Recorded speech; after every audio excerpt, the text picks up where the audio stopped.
Hello साथियों, नमस्कार। आप देख रहे हैं आज के मुख्य समाचार। आइए जानते हैं आज की सभी बड़ी खबरों को। चुनाव आयोग ने महाराष्ट्र और झारखंड में विधानसभा चुनाव की तारीखों का ऐलान कर दिया है और इसी के साथ अब देश के 15 राज्यों की 47 विधानसभा सीटों और केरल की वायनाड लोकसभा सीट के लिए उपचुनाव की तारीखों का भी ऐलान कर दिया है। चुनाव आयोग के मुताबिक वायनाड लोकसभा सीट के लिए 13 नवंबर को वोटिंग होगी, जबकि 23 नवंबर को उसके नतीजे आएंगे। दरअसल लोकसभा में विपक्ष के नेता राहुल गांधी के वायनाड से इस्तीफा देने के बाद वायनाड में उपचुनाव हो रहा है और इस तरह से अब वायनाड में कांग्रेस महासचिव प्रियंका गांधी चुनाव लड़ने वाली हैं। इसके अलावा महाराष्ट्र की नांदेड़ लोकसभा सीट पर 20 नवंबर को उपचुनाव होगा और इसी दिन राज्य की सभी 288 सीटों पर विधानसभा का चुनाव भी होगा। चुनाव आयोग ने कहा है कि महाराष्ट्र में एक ही चरण में सभी 288 सीटों पर 20 नवंबर को चुनाव कराया जाएगा। इसके अलावा झारखंड में 13 और 20 नवंबर को 2 चरणों में विधानसभा का चुनाव कराया जाएगा और इसके साथ ही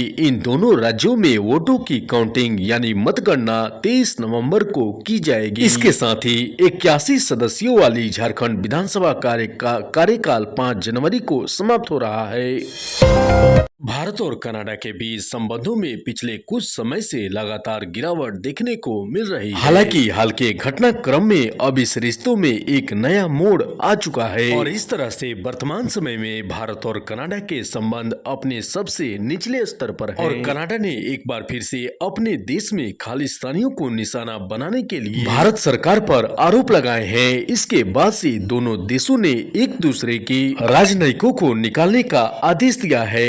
ऐसे में इसका प्रभाव व्यापार पर भी देखने को मिल सकता है। दरअसल कनाडा भारत के लिए दाल का एक प्राथमिक स्रोत है।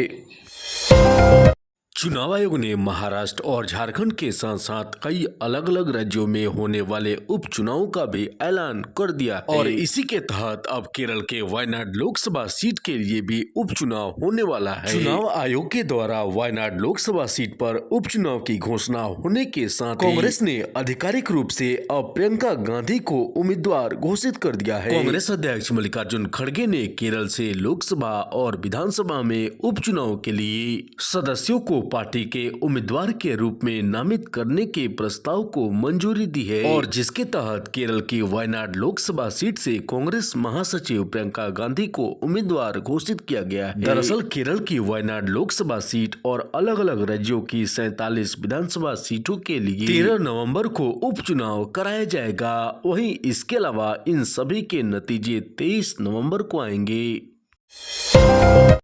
हाल ही में संपन्न हुए हरियाणा विधानसभा चुनाव में कांग्रेस को मिली हार के बाद अब कांग्रेस बड़ा फैसला लेते हुए अपने पूर्व मुख्यमंत्रियों को आने वाले चुनाव में तैनात कर दिया है। इसके अलावा पार्टी के भीतर किसी भी तरह की गुटबाजी या अति उत्साह को बारीकी से परखने और इस पर नजर रखने के लिए अब अनुभवी नेताओं की फौज कांग्रेस ने महाराष्ट्र में उतार दी है। दरअसल चुनाव आयोग के द्वारा महाराष्ट्र और झारखंड के विधानसभा चुनाव को लेकर तारीखों का ऐलान कर दिया गया। इसके तहत महाराष्ट्र में एक चरण में सभी 288 सीटों पर 20 नवंबर को वोट डाले जाएंगे। तो दूसरी तरफ झारखंड में होने वाला विधानसभा चुनाव 2 चरणों में आयोजित किया जाएगा। 13 और 20 नवंबर को मतदान होगा और इसके साथ ही इन दोनों राज्यों के चुनावी रिजल्ट 23 नवंबर को घोषित कर दिए जाएंगे।